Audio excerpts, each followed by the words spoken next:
Allez, on revient à l'actualité du jour, l'actualité football avec le Paris Saint-Germain qui prépare son déplacement à Lorient. Conférence de presse de Luis Enrique aujourd'hui. Donc, et on a parlé du gardien de but, Lucas Chevalier, voilà, avec ce statut de numéro 1. Est-ce qu'il est toujours numéro 1? Écoutez l'entraîneur du Paris Saint-Germain.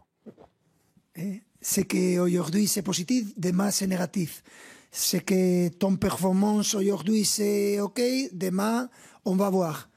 Ce que je cherche de gérer de la meilleure des manières pour ce que je pense que c'est le meilleur pour l'équipe. Et ça dépend. Personne a son position fixe ou sûre pendant toute la saison et ça dépend de ton niveau et ça dépend de ce que nous pensons que c'est le meilleur pour l'équipe. Ah, il faut que ça soit le meilleur pour l'équipe et ça dépend de ton niveau, a-t-il dit en ce qui concerne Lucas Chevalier. Dites-moi, Luis Enrique fragilise-t-il Lucas Chevalier avec cette déclaration?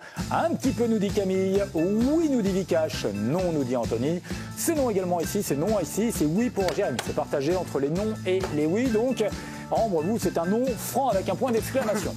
Oui, c'est catégorique. Pour moi, Quoi, c'est oui ou c'est non? C'est non. Ah, c'est non. Pourquoi vous me dites oui? Non, c'est un oui catégorique. Enfin, vous m'avez compris. Arrêtez de me chercher. C'est un non catégorique. Voilà, c'est un non catégorique. Mais je répondais oui à votre question. Pour moi, Luis Enrique ne le fragilise pas du tout. On connaît le personnage, on connaît les éléments de langage. On sait exactement comment fonctionne son logiciel. Moi, je le vois vraiment comme Luis Enrique la saison dernière. Première partie de saison, c'est un chantier. Et il tire toutes les ficelles qu'il peut, tous les leviers mentaux. On l'a vu faire d'ailleurs avec Gigio Donnarumma la saison dernière, le piquer de temps en temps. Même mettre Safonov, c'est arrivé sur certains matchs. On l'a vu avec Nuno Mendes. Voilà, c'est vraiment son laboratoire la première partie de saison. Il va toujours à contre-pied de ce que les médias disent d'ailleurs. C'est pas anodin que la première fois qu'il le pique, c'est presque quand il y a un match sans histoire et quand tout est plus calme. Deuxième partie de saison, là on rentre dans les certitudes, on arrête de piquer. J'ai aucun doute sur le fait qu'il va installer Lucas Chevalier et que c'est juste une manière de rappeler un petit peu que dans son effectif, même à Ballon d'Or, il ne l'a jamais annoncé titulaire, que tout le monde est sous pression. Voilà, c'est juste le logiciel Luis Enrique, vraiment dans la manière, dans l'art de faire. Si la question se pose, c'est aussi parce qu'il y a des moments où il y a eu des doutes par rapport à Chevalier, par rapport à son niveau. On a trouvé 3 moments en Ligue 1 où il aurait pu mieux faire. Là, c'est contre Toulouse. Il repousse le ballon sur Cresswell. Alors là, il est un peu masqué. Je vous l'accorde. Mais la suivante, elle a marqué les esprits. Regardez, contre Marseille, là, c'est la sortie ratée. C'est Marquinhos qui met le ballon dans son propre but. On va revoir le ralenti. Celle-là, c'est celle qui vraiment a cristallisé les critiques parce qu'en plus, elle a coûté la victoire au Paris Saint-Germain. Et puis, cette dernière action contre Strasbourg, c'est les appuis qui sont un petit peu en question face à Moreira. Il est impuissant. Ce sont des erreurs qu'on ne le voyait pas faire, en tout cas, à Lille la saison dernière. C'est drôle parce que pile à ce moment-là, il n'est jamais tombé dans la dramaturgie. Luis Enrique, c'est pile le moment quand il a fait ses boulettes qu'il l'a justement confirmé. Il est toujours à contre-courant. Oui, mais on a entendu Lucas Chevalier déjà ce week-end dire oui, voilà, il faut un temps d'adaptation et tout. Lui-même était en train de reconnaître qu'il n'était peut-être pas à 100%. Et il y a cette déclaration juste derrière, Ludo. J'abonde entièrement dans ce que dit Ambre, qui le connaît très bien d'ailleurs, puisqu'elle a pratiqué le Luis Enrique. Lucas Chevalier ou Luis Enrique Non, Luis Enrique pendant plus d'1 an, donc elle sait de quoi elle parle. Oui, mais là, on pose le poste de gardien, je parle. Moi, je ne vais pas aller sous l'angle Luis Enrique, parce que s'il est comme ça, c'est l'exigence en fait du très très haut niveau. Son équipe caracole, elle tutoie ce qui se fait de mieux en ce moment au niveau européen, voire mondial. Donc c'est normal qu'il y ait une exigence pour les autres joueurs et pour le gardien de but. Moi, je vais me poster du côté de Lucas Chevalier, que je connais plutôt bien, puisqu'il était à Lille plusieurs saisons. Je connais le gardien de but, mais je connais aussi l'homme. Je peux vous dire que du côté de l'homme, c'est quelqu'un qui a une énorme confiance en lui et en ses capacités. Donc effectivement, devenir le gardien du Paris Saint-Germain alors que tu étais le gardien du LOSC, tu changes de métier. Parce qu'en étant métier, d'environnement, tu étais sur 5-6 occasions par match, tu passes à 1,5-2. Ouais. Donc c'est un autre type d'approche. Il va falloir qu'il travaille sur son mental, sur sa concentration, sur plein de choses comme ça. Et là, je pense qu'il y a eu l'excès de trop bien faire. Il n'est pas lui-même.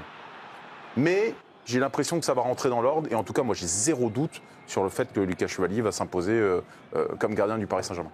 Ouais, il restera d'ailleurs même, à mon avis, un des plus grands gardiens du Paris Saint-Germain dans les années. Ah ouais, tu te mouilles, ça y est. Ça c'est enregistré, c'est bon, de l'histoire.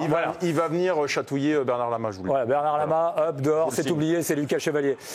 Joël Batz aussi, ouais, c'est vrai qu'il y en a eu quelques-uns.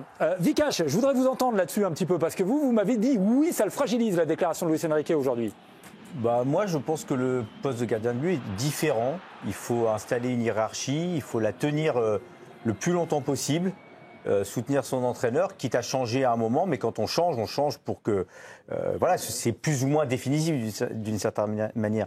Moi, je pense qu'il y a aussi une erreur contre Tottenham aussi. Hein. Oui. On a oublié pas en contre image, mais Tottenham. c'est l'erreur inaugurale. Voilà. Après, il va peut-être s'en remettre, Chevalier. Il est un peu fragilisé. Le dernier match, il fait un Non, bon mais match, on il a une verra. action à faire, il l'a fait. On verra. Pour l'instant, moi, je pense qu'une déclaration d'un entraîneur où il met en concurrence un peu d'une certaine manière, comme tous les autres, ce qui n'est pas vrai, puisqu'en fait, récemment, il a dit qu'Hakimi, il n'avait pas de concurrence, donc il allait jouer tous les matchs. Donc, ce n'est pas forcément vrai. Je pense que Vitinha n'a pas de concurrence. Je pense que Pacho n'a pas de concurrence. Donc, il y a des endroits où il n'y a pas de concurrence. Et pourtant, ce sont des joueurs de champ. Donc, moi, j'ai tendance à penser que le gardien, c'est particulier. Il va peut-être s'en remettre ou pas, on verra. Mais pour l'instant, il doit prendre cette déclaration où il n'est pas le titulaire indiscutable. Il y a d'autres gardiens. On verra bien ce qui va se passer. On verra bien plus tard. Est-ce qu'il va me montrer qu'il est le plus fort et que plus tard, on l'a vu Donnarumma, hein, ça l'a fragilisé aussi à un moment. Il a changé il y a eu Navas aussi à un moment. Voilà. Bon, c'est un poste particulier, on verra ce que ça va donner, mais je pense que la déclaration, elle n'est pas anodine. Voilà. Et peut-être qu'on verra le numéro 2 que vous avez évoqué, qui est Safonov, hein, qui est lui en plus frustré en ce moment, Camille. Oui, on rappelle, il est arrivé à l'été 2024, le gardien russe qui ne cache plus du tout son spleen. Après le départ de Gigio Donnarumma, justement, il a un petit peu espéré, mais à l'arrivée de Lucas Chevalier, il a replongé la tête sous l'eau. Fin septembre, sur ses réseaux sociaux, il jouait au jeu des questions-réponses avec les internautes. Et à la question « Qu'est-ce que ça représente de jouer au PSG ?», Safonov prend une photo du banc, sans texte, sur lui, voilà. Et puis très cash, il ajoute « Il faut se préparer physiquement et mentalement pour chaque match. Il est beaucoup plus difficile de maintenir la motivation et la force pour continuer le combat. » Donc il est dans un combat aujourd'hui pour essayer d'avoir du temps de jeu. Safonov qui a profité de la dernière trêve internationale pour retrouver enfin du temps de jeu sous le maillot de sa sélection avec la Russie. Et une nouvelle fois, le Russe s'est montré très franc sur sa situation. Il faudra voir mon avenir quand le mercato ouvrira, donc le prochain mercato d'hiver. Pour l'instant, je consacre tout mon temps à changer la situation. Je veux prouver que je mérite de jouer. Je ne suis pas satisfait du manque de temps de jeu. On rappelle que Safonov avec le PSG cette saison, c'est 0 minutes jouées, voilà, tout simplement. Et puis depuis plus d'une saison, c'est seulement 17 petits matchs, dont 5 de Coupe de France. On ne peut pas dire que sa volonté ait suffi à convaincre le coach. Ouais. Qui a coûté, on rappelle, 20 millions, Safonov. Voilà, parce qu'on a tendance à l'oublier. Il devrait déjà être content d'être numéro 2 à Paris. Non, mais attendez, oui, mais qui ne joue pas quand vous êtes compétiteur. Ludo, vous êtes le premier à nous dire, quand on est compétiteur, on a envie de jouer, on doit croquer, on doit vouloir bouffer le mec en face. Donc, ça fait partie du jeu. Quand t'es 2 dans le meilleur club du monde... Ben oui, mais quand il voit le numéro 1 qui fait des petites... Le numéro 1 qui fait des petites erreurs, il se dit... Il n'est pas invité, je peux, Safonov. Par rapport à Lucas Chevalier, on verra. Mais est-ce que d'ailleurs, la déclaration de Luis Enrique, Anthony, elle n'est pas aussi peut-être pour donner un peu d'espoir à Safonov et lui donner un peu de temps de jeu? Ce qui lui donnerait de l'espoir à Safonov, ce sont des faits. Enfin, je pense qu'il n'a pas assez attendu maintenant. Je pense que Luis Enrique peut dire ce qu'il veut. Je pense qu'il est dans une situation assez compliquée comme ça. Mais justement, moi, ce qui me fait dire que Lucas Chevalier n'est pas menacé, c'est la tête de la concurrence. Je veux dire, à une époque où justement il y avait Navas, Donnarumma, oui, les déclarations du coach, là, vous pouvez vraiment les écouter parce que il y avait vraiment du répondant. Là, Safonov, il est en grande difficulté. Déjà parce qu'il a jamais convaincu, même quand il a eu l'opportunité de jouer, et c'était quand même à Munich en Ligue des Champions, ça s'était pas très bien passé. Et en plus aussi pour d'autres raisons, quand on voit que Zabarny a été recruté, qu'il est ukrainien et qu'il parle pas à Safonov qui est russe, on se dit que de toute façon le contexte n'est pas hyper positif pour pouvoir le lancer à ce moment-là. Donc il a un peu rien pour lui, sachant qu'en plus il y a un investissement énorme qui a été fait sur Chevalier, qui est le choix du coach, et qui donc peut se permettre de faire quelques erreurs lors de la phase aller, quand en plus ça n'a aucune conséquence collective sur le PSG. Hein. Chevalier, il est loin d'avoir fait les premiers mois de sa vie. Il y a le Classico qui a été perdu à Marseille. Oui, le Classico a été perdu, mais le PSG est devant Marseille, et le PSG est très bien placé en Ligue des Champions, et le PSG a gagné la Supercoupe d'Europe où il avait commencé en faisant une erreur. Donc, je veux dire, ces erreurs-là, où il peut ne pas les payer. Parce qu'il dit ça, parce qu'il doit parler tous les 3 jours, et qu'il veut peut-être pas aussi, justement, comme l'a dit, il veut pas. Il a raison, Luis Enrique, il dit pas ça dans le vent. Il dit pas ça souvent, il a souvent l'habitude de parler, et ça il peut dire un peu tout ça. Mais après, il va aller voir Chevalier, il peut dire, en fait, ce que j'ai dit devant la presse, c'est du mytho. Mais Vikash, il parle comme ça. Avant Brest, il a fait une conférence de presse, et il a dit, et là vraiment je reprends les mots de Luis Enrique, et ça décrypte toute sa manière de penser. Il a dit, moi, vraiment ma manière de coacher et d'entraîner. C'est-à-dire que quand il y a trop de positivité autour du club, je veux que mes joueurs se sentent menacés.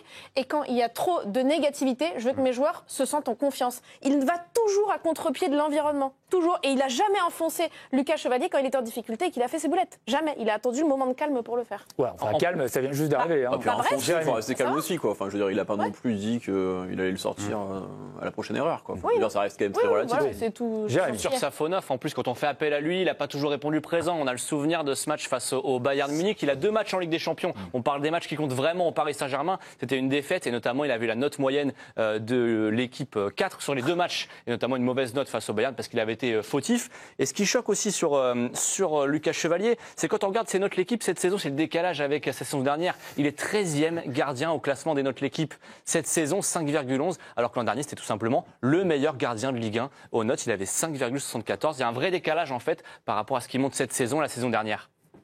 Ça vous faire non, mais parce que en fait, je me souviens du débat l'année dernière avec Donnarumma. Au même moment, comme tout ce que faisait Enrique ne marchait pas, on se disait ça aussi c'est pas bon.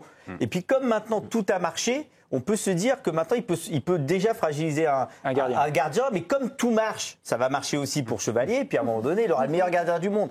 Mais moi, l'analyse, elle reste la même que ce soit l'an passé ou cette année. Je veux dire, le gardien, pour moi, il doit être numéro 1 et conforté dans ce rôle-là. Surtout que Donnarumma, on met le point de rupture avec Donnarumma. Oui, par contre, sur ton argument, je suis 100% d'accord.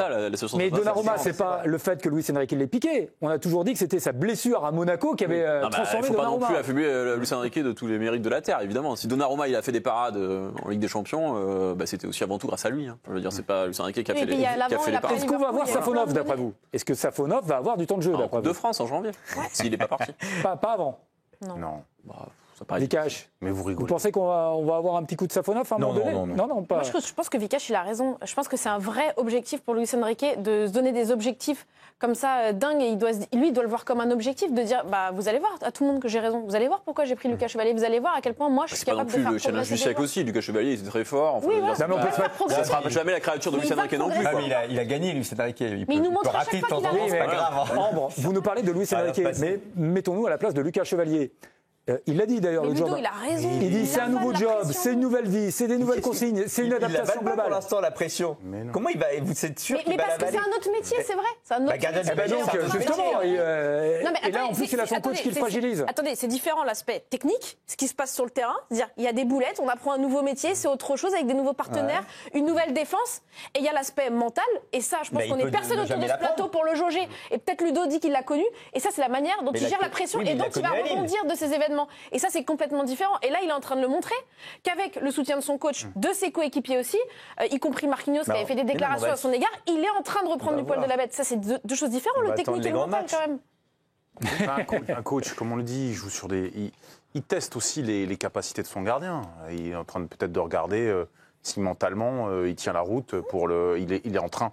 En fait, comme il l'a fait avec beaucoup, il forge pour la suite de la compétition parce que c'est pas maintenant. Donc là, il met quelques petites pots de banane, histoire de voir, tiens, les comportements, comment ça se passe, comment il réagit, comment ci, comment ça. C'est le laboratoire, comme il fait d'habitude. C'est-à-dire que les 5-6 premiers mois, il teste des choses, il regarde. Zahir Emery, il l'avait mis, puis après, il l'a enlevé, puis après, il en a conforté un, puis il en a enlevé un autre, et son gardien, il est en train d'aller le chercher, voir jusqu'où il peut aller développer ses capacités mentales. Et ces capacités mentales, moi, je vous dis, elles sont solides. Là, en l'occurrence, on parle toujours de rationalité au PSG, tout ça. S'il y a bien un truc que je ne comprends pas, c'est le recrutement de Safonov. Le recrutement de Safonov, ça n'a aucun sens. Bah non, mais ça aussi, ça pose aussi pourquoi il le menace pas.